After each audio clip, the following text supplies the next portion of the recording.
வணக்கம் viewers, welcome to கருவேப்பிலை சமையல்.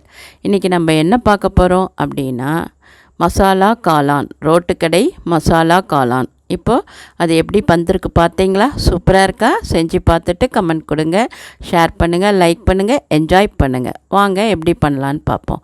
முதல்ல என்ன பண்ணுறோம், கொஞ்சமாக ஒரு பாண்டியில் எண்ணெய் விட்டுக்கிறோம்.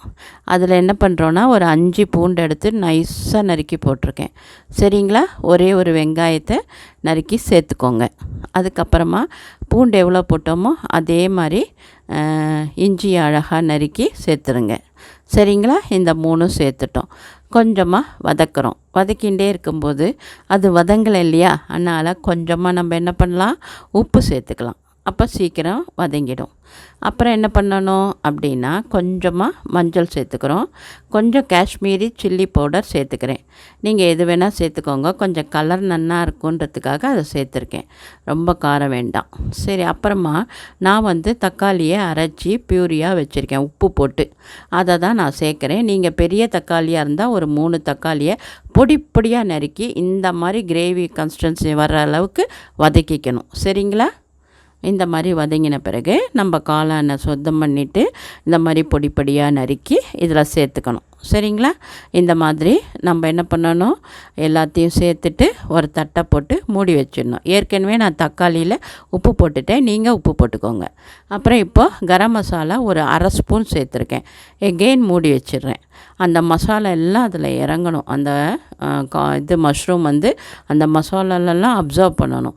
இந்த பச்சை மிளகாய் ரொம்ப டேஸ்ட்டு கொடுக்கும். அதுக்கப்புறம் மிளகு சீரக பொடி, இதெல்லாம் இந்த ஃப்ளேவர் எல்லாம் அதில் இறங்கணும்.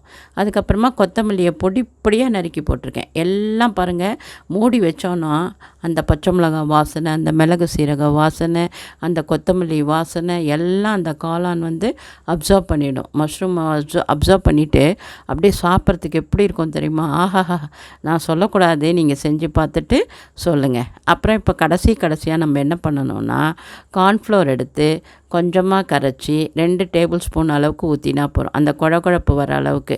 நான் ஒரு அரை டேபிள் ஸ்பூன் கார்ன்ஃப்ளோர் எடுத்திருக்கேன். அதை சும்மா கொஞ்சம் 1/4 டம்ளர் தண்ணி விட்டு கரைச்சிருக்கேன். ஆனால் நான் தேவையான அளவு ஒரு 2-3 ஸ்பூன் தான் ஊற்றிருக்கேன். அதுக்குள்ளே குழன்னு வந்துடுத்து நான் நிறுத்திட்டேன். சரிங்களா? இந்த மாதிரி நம்ம காளானை ரெடி பண்ணிடுறோம். இது என்ன, ரோட்டு கடை மசாலா காளான் ரெடி ஆகிடுது. சாப்பிட்டு பாருங்கள். இந்த காளானை எதுக்கெலாம் தொட்டுக்கலான்னா அப்படியே சாப்பிட்லாம். அதுக்கப்புறம் இட்லிக்கு, தோசைக்கு, சப்பாத்திக்கு, பூரிக்கு எல்லாத்துக்கும் தொட்டுக்கலாம். ஈவன் ப்ரெட்டில் கூட வச்சு சாப்பிட்லாம். நீங்கள் ப்ரெட்டை டோஸ்ட் பண்ணிவிட்டு இதை அப்படியே சாப்பிட்டிங்கன்னா செம்மையாக இருக்கும். ஆரோக்கியமாக சாப்பிடுவோம், ஆரோக்கியமாக இருப்போம். நன்றி, வாழ்த்துக்கள்.